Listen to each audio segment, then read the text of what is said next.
where people, even in the global south, trust media when it comes from the north.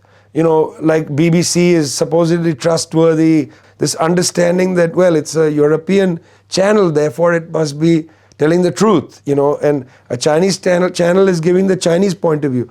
That's a racist argument.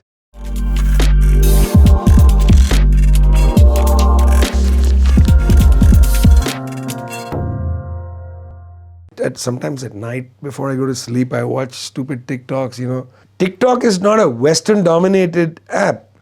And yet, even TikTok struggles to be able to platform and highlight, views of the South. So there's that hardware question, very important question, should not be underestimated.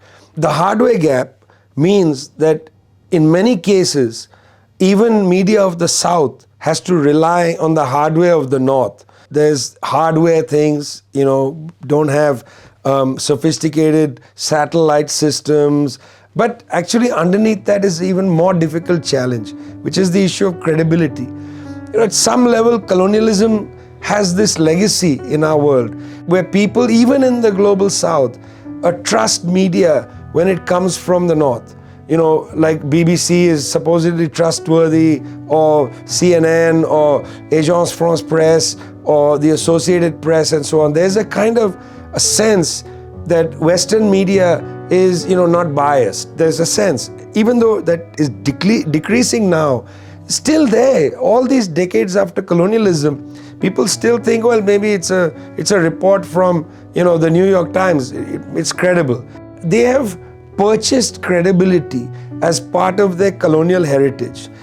So it's very difficult for media houses in the South to generate the same kind of credibility. Firstly, people don't have the resources. Like, why is it that, say, South African Broadcasting Corporation, government television station, is not watched outside South Africa?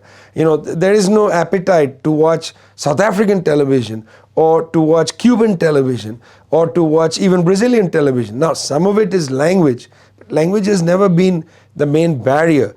There's also the sense that, well, they tell South Africa stories, not international.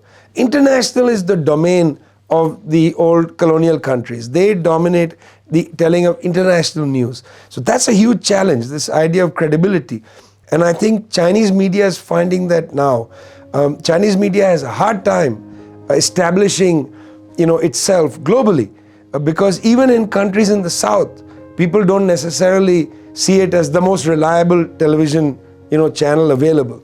CGTN broadcasts all over the place, but people say, well, that's a Chinese, network, or it's a Chinese government thing, or, it's the Chinese anchors. But it's okay for BBC, you see, that's British Broadcasting, a tiny country, United Kingdom, but they have so much credibility. BBC said.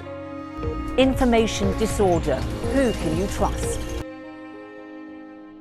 We have to close this credibility gap because it's ridiculous. This understanding that, well, it's a European channel, therefore it must be telling the truth, and a Chinese channel is giving the Chinese point of view. That's a racist argument. So to overcome this credibility gap, in my opinion, is as severe as the hardware gap. Facebook is a Western-dominated platform, and yet, that's the hardware gap. And yet, we have to try to go on Facebook and say, hey, listen, I've just done a show, come and watch. But then there comes a credibility gap because, you'll get, as they used to do, label you as state-affiliated media or this or that or the other. And it's not only that. They'll just throw you off the platform saying, you're promoting propaganda or you're promoting lies. I mean, you challenge the Western story on things and they'll say it's propaganda, it's Putin's talking points, you get removed. So you see how these two gaps, the hardware gap and the credibility gap, come together. Because there's a hardware gap, we're not able to generate big media companies, with massive delivery of news through cable TV. Even though social media is so powerful, there are influencers and all of that, but there are often clips from big cable television companies that get shared a lot. We have to go on their platforms to promote our material. And when we go on their platforms, they deplatform you or they belittle you by putting a tag saying this is not serious and so on. So that increases the credibility gap. So that's why these two gaps sort of work in tandem. Now, you say, why don't we build our own platforms? Well, it's true. A country like China has built a lot of platforms, Weibo, Bilibili, and so on. But again, these are not easy to become universal because the principal language on the platform is Chinese. And, Chinese is not a language that a lot of people around the world are going to learn. For good reasons or bad reasons or whatever reason, English is dominating in the kind of social media world. It's a fact, and it's hard to fight this fact. But it's hard to get people to say, go on Bilibili, don't go on Facebook or whatever. They're going to do all these things. People are going to go on all these platforms. So it's these things together, this hardware gap. It's very difficult to close that. So yeah, these two things, they're like the DNA strands, the double helix of a DNA strand, the hardware gap and the credibility gap, and they work together for a very long time, for decades now. But the hardware gap has to be closed. But the real gap, and the most difficult gap to close, is the credibility gap.